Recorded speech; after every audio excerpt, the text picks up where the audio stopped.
Good morning student. मैं सुधीर मिश्रा आपको class 6 का विषय संस्कृत पार्ट 3 का विभक्तियां पढ़ाने जा रहा हूँ। सबसे पहले आपको ये समझना है विभक्ति के मतलब चिन्ह होता है जब किसी शब्दों में उसका प्रयोग किया जाता है। सबसे पहले हम कारक समझेंगे। कारक का 8 भेद होता है। सबसे पहले कारक का परिभाषा बता दे रहे हैं, उसे ध्यान से सुनेंगे समझेंगे कि जिस वाक्य में संज्ञा या सर्वनाम के द्वारा क्रिया के साथ प्रत्यक्ष रूप का संबंध होने का बोध कराता हो उसे हम कारक हैं। कारक में अधिकार या संबंध का बोध होता है। उसी प्रकार से हिंदी व्याकरण में भी कारक के 8 भेद होते हैं। जैसे कर्ता ने कर्म को करण से के साथ संप्रदान को के लिए अपादान से संबंध का के भी अधिकरण में पर संबोधन भेद हो अरे। इसी प्रकार से शब्दों में जो चिन्ह होते हैं उसी को विभक्ति कहते हैं और उसी चिन्ह के आधार पर संस्कृत में शब्द जोड़ा जाता है और उसको हम अनुवाद के रूप में उसको उपयोग करते हैं। आगे जो अनुवाद बनाते हैं उसको हम व्याकरण से कारक समझते हैं। तो अनुवाद बनाने के लिए वचन, पुरुष, लिंग, लकार, कारक का क्रम जरूरी है। तो आइए सबसे पहले आपको हम किताब में दिया गया है विभक्तियां। पार्ट 3 का पढ़ना है विभक्तियां। और विभक्ति में किताब आप खोल के देखेंगे तो आपको लाल अक्षर में हेडलाइन दिया गया है तृतीया विभक्ति। तो कारक में प्रथमा विभक्ति कर्ता, द्वितीया विभक्ति कर्म, तृतीया करण। तो इसका कारक का नाम है तृतीया रूप करण। तो सबसे पहले हम करण को जानेंगे। करण क्या है? तो करण का परिभाषा हो गया कि जिस माध्यम से कोई कार्य किया जाए या कोई काम करने के लिए किसी वस्तु का सहायता लेना पड़ता है उसे हम कारक कहते हैं। करण कारक में तृतीया विभक्ति होती है। जैसे कह सकते हैं कि सुरेश गेंद से खेलता है ना, तो बना सकते हैं सुरेश कंटुकेन क्रीडति। इसी प्रकार से दूसरा सेंटेंस बता दे रहे हैं कि किसान हल से खेत जोतता है, कृषिका हलेन कृषि क्षेत्रम कृषति। इसी प्रकार से इसमें हलेन और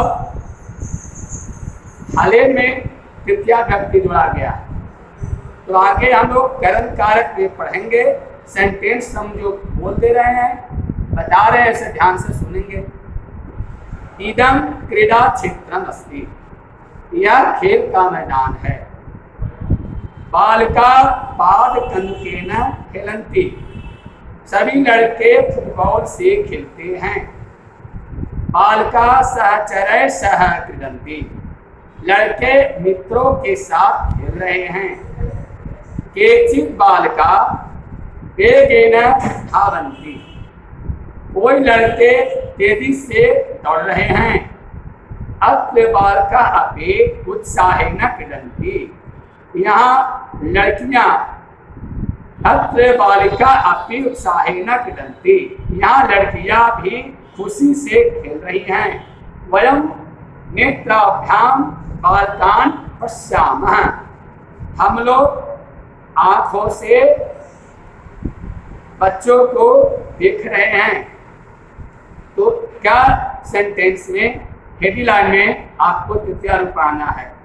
इसके बाद ख लाइन में चतुर्थी विभक्ति लिखा हुआ है। तो आपको ये समझना है कि चतुर्थी विभक्ति में को के लिए का चिन्ह होता है। तो चतुर्थी विभक्ति में कारक का नाम है संप्रदान कारक। संप्रदान कारक हुआ परिभाषा ही हो गया कि जिस वाक्य में कोई व्यक्ति कोई वस्तु किसी को दे रहा है तो या किसी दिए जाने का बोध होता है, तो देने वाले तो जो वस्तु जो ले रहा है उसको हम संप्रदान कारक कहते हैं। या ये भी समझ सकते हैं कि जब शब्दों में को के लिए का चिन्ह लगा हुआ रहता है तो उसको हम संप्रदान कारक में जोड़ेंगे। जैसे कि आपको सेंटेंस पढ़ के बता रहे हैं, उसे आप ध्यान से सुनेंगे और समझेंगे। विद्यालय शिक्षाय भवन्ति, विद्यालय शिक्षा के लिए होते हैं। छात्रा पठनाय विद्यालयं गच्छन्ति, छात्र पढ़ने के लिए विद्यालय जाते हैं। वयम अपि पठनाय विद्यालयं गच्छामः, हम लोग भी पढ़ने के लिए विद्यालय जा रहे हैं। यूयम अपि शिक्षाय तत्र गच्छः, तुम लोग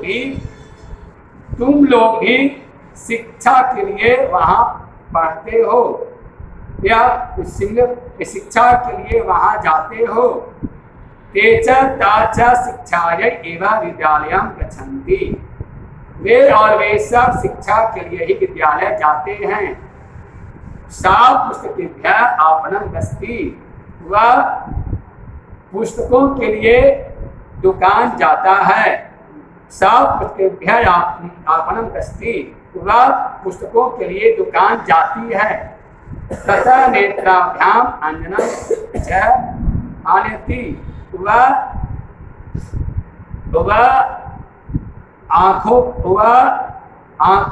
आँख के लिए अंजन लाती है, काजल लाती है। तो ये आपको 6 नंबर में चतुर्थी विभक्ति पाया। इसके बाद यह सेंटेंस में लिखा गया है पश्चिमी विभक्ति। तो पश्चिमी विभक्ति में से का चिन्ह होता है। पश्चिमी विभक्ति कारक का नाम है पदान कारक। सबसे पहले ये जानेंगे कि पदान कारक क्या है। अपदान कारक में जुदाई या अलगाव का बोध होता है कि जब कोई वस्तु किसी स्थान से जुदाई होता है या अलगाव होने का बोध होता है, उससे हम अपदान कारक कहते हैं। अपदान कारक में पश्चिमी विभक्ति होती है, इसमें से चिन्ह होते हैं। एक से चिन्ह करण कारक में होता है जो सहयोग बताता है, दूसरे से चिन्ह अपदान कारक होता है जो अलगाव बताता है। इस पर भी सेंटेंस को सुनेंगे और समझेंगे। इदम एकम उपवनम अस्ति, यह एक बगीचा है। इदम ग्रामात् बहिः अस्ति, यह गांव से बाहर है। जना गृहेभ्यः अत्र आगच्छन्ति, लोग घरों से यहाँ आते हैं। मालाकार कूपात् जलम आनयति, माली कुआं से जल लाता है। स जलेन वृक्षान् सिंचति, वह जल से पेड़ों को सिंचता है। यदा फलानि पक्वानि भवन्ति तदा तानि वृक्षेभ्यः पतन्ति, जब फल पक जाते हैं तब उन वृक्षों से गिरते हैं। उपवन रक्षक उपवना फलानि आपणं नयति, बगीचे की रक्षक उपवन से फल बाजार ले जाता है। जना तानि अपना गृहं नयन्ति, लोग उन्हें दुकान से घर लाते हैं। इस सेंटेंस में जुदाई का बोध हुआ। दूसरा रूप षष्ठी विभक्ति। षष्ठी विभक्ति में का के की का चिन्ह होता है। तो षष्ठी विभक्ति का कारक रूप है संबंध कारक। संबंध कारक में आधार या अधिक संबंध का बोध करता है।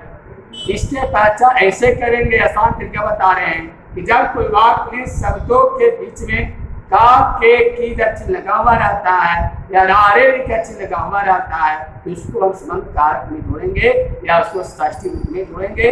जैसे आपको सेंटेंस पढ़ के बता रहा हूं। इदम एकम सुंदरम उद्यानम अस्ति, यह एक सुंदर बगीचा है। यदा प्रातः सूर्यस्य प्रकाशः भवति तदा प्रकाशेन उद्यानस्य शोभा भवति।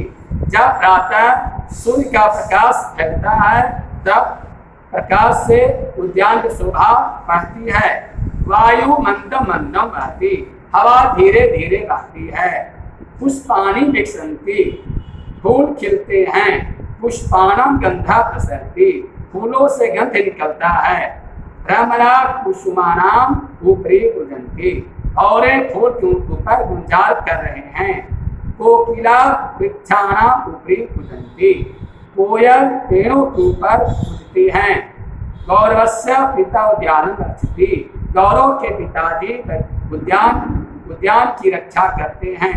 तस्य माता पादपान संजति, उनकी माता पौधों को सींच रही हैं। अब आपको अंगा में लास्ट है सप्तमी विभक्ति। तो सप्तमी विभक्ति का चिन्ह होता है ने पर। ने पर कहाँ जोड़ते हैं? वो अधिकरण कारक, अधिकरण कारक में अधिकरण कारक का परिभाषा हो गया आधारोधिकरण। जब कोई क्रिया आधार से जुड़ी रहती है या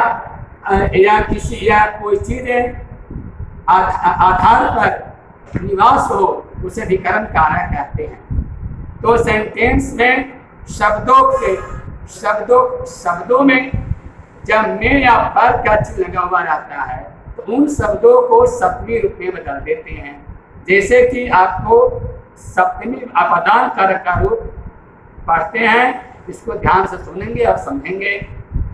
प्रातः काले वयम उद्यानं गच्छामः, सुबह में हम लोग बगीचा जाते हैं। उद्याने वयम वृक्षान् पश्यामः, बगीचा में हम वहाँ पेड़ों को देखते हैं। उद्याने वट आम्र निम्ब अस्वस्थ अन्य चापी वृक्षा सन्ति, उद्यान में बर का पेड़, आम का पेड़, नींबू का पेड़, पीपल का पेड़, बहुत से प्रकार के पेड़ हैं। वृक्षेषु पक्वानि फलानि सन्ति, वृक्षों पर बहुत से पके हुए फल हैं। खगा वृक्षेषु निवसन्ति, पंछी पेड़ों पर रहते हैं। लता कुसुमानि विकसन्ति, लताओं पर बहुत से फूल खिलते हैं। उद्याने एका तडाग अपि अस्ति, उद्यान में एक तालाब भी है। जले कमलानि विकसन्ति, जल में कमल खिलते हैं। कमलेषु भ्रमरा गुंजन्ति, कमलों पर बहुत से भंवरे गुंजार कर रहे हैं। तडागे मत्स्यापि सन्ति, तालाब में बहुत से मछलियां हैं। तालाब में बहुत से मछलियां भी हैं। सायंकाले बालिका चौद्यानि क्रीडन्ति, शाम के समय लड़के और लड़कियां बगीचे में खेलते हैं। सम्प्रति वायु प्रदूषणस्य दूरीकरणाय नगरे उद्यान आवश्यकम्, आजकल वायु प्रदूषण को रोकने के लिए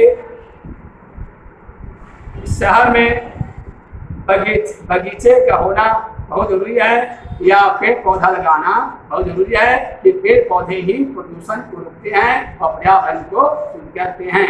तो बच्चों, आपने असली की पाठ 3 का समझ गए होंगे। इसके बाद सबसे पहले आप शब्दार्थ याद करेंगे। शब्दार्थ याद करने के बाद ऑब्जेक्टिव वर्ड दिया गया है, ऑब्जेक्टिव वर्ड बनाएंगे। रिक्त स्थान दिया गया है, वो चुन के भरेंगे, मेल करेंगे। और चौथा हिंदी अनुवाद है, वो हिंदी अनुवाद पर भी ध्यान देंगे, बनाएंगे। संस्कृत में अनुवाद है, संज्ञा अनुवाद बनाएंगे। और छठा में आपको जो सही गलत का निशान लगाना है, कौन सा सेंटेंस सही है, कौन सा सेंटेंस गलत है, उसमें निशान लगाएंगे। इसके बाद नर्क शब्द का रूप भरना है। तो बच्चों, आप पाठ जरूर समझ गए होंगे और आपसे उम्मीद करता हूँ कि पाठ की आप घर पर भी आप रीडिंग जरूर करेंगे, क्वेश्चन पर ध्यान देंगे और मैसेज भी जरूर भेजेंगे। यदि आपको एक पाठ समझ नहीं आया होगा तो मेरे नंबर पर कॉल जरूर करेंगे। धन्यवाद।